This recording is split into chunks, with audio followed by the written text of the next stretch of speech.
A former U.S. soldier reunites with his Vietnamese love after 50 years. 50 years ago, before parting ways, a dashing young American soldier named Ken Reising handed 50 envelopes to a Vietnamese woman named Thuy Lan, amidst tears and lingering emotions.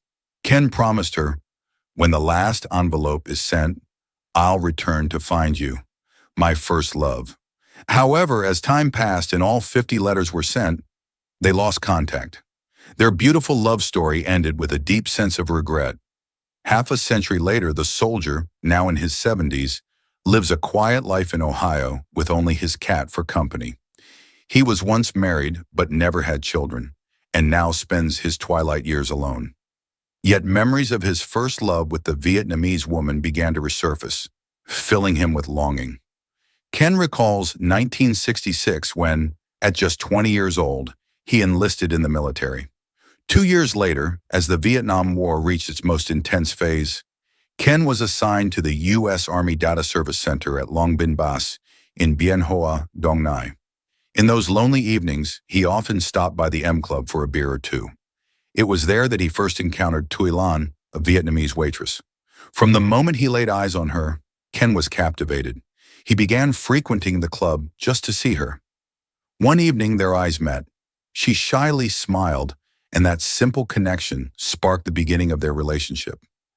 They began talking, getting to know one another, and eventually fell in love.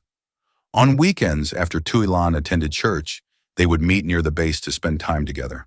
However, like so many wartime romances between Americans and Vietnamese, the impending U.S. troop withdrawal cast an inevitable shadow over their relationship. One day, Ken worked up the courage to ask Thuy Lan, "Will you leave Vietnam and come to America with me?" It was almost a proposal, but she declined. As the eldest daughter in her family, she couldn't abandon her responsibilities to follow him to a faraway land. Respecting her decision, Ken left Vietnam alone. Before his departure, Ken purchased 50 numbered envelopes and made a solemn vow. "When the last letter is sent, I will come back for you." Yet as the years went by and the letters came to an end, life had other plans. Ken even contemplated re-enlisting in the military to return to Vietnam, but his efforts were met with strong opposition. At the time, the Vietnam War had become deeply unpopular in the United States, and veterans were often treated with disdain. Though Ken shared in the public disdain for the war, his commitment to Thuy Lan drove him to repeatedly seek a way back. Unfortunately, with the withdrawal of U.S. forces and the closure of Long Bin Base, all communication between them ceased. As for Thuy Lan, she eventually married, though her marriage ended in divorce after just 1 year.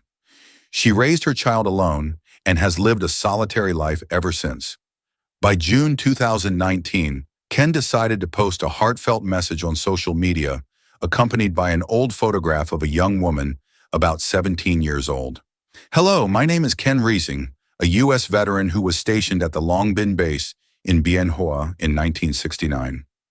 During my time there, I met and fell in love with a girl named Thuy Lan. She worked at the M Club within the base. Today, she must be over 70 years old. I have never stopped thinking about her. I promised I would come back, but for many reasons I couldn't keep that promise. I want to find her, the woman who has always held a place in my heart, just to know if she is still alive and happy. I have no intention of interfering with her life." Ken didn't hold out much hope of reconnecting with his first love, but a miracle unfolded. His emotional post quickly went viral on social media, and the online community helped him locate Lan. After decades of twists and turns, she was found living in Thanh Binh Ward, Bien Hoa City, Dong Nai Province, earning a modest living by selling porridge.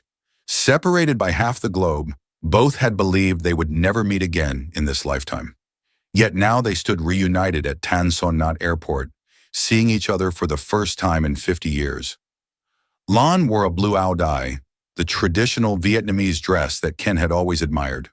Reflecting on the moment, Lan said, "It felt like a dream to have someone love and remember me for 50 years, and now to become close companions who talk every day. I don't need wealth or power. My life feels complete just like this." Overwhelmed with emotion, they embraced tightly. Tears flowed freely as Ken tenderly wiped them from her face. "I am truly happy to know she is alive and well," he shared, Before we met, I asked her to wear the traditional AO dye. I'll never forget stepping off the plane and seeing her in that dress. After 50 years, the only difference is her hair is shorter.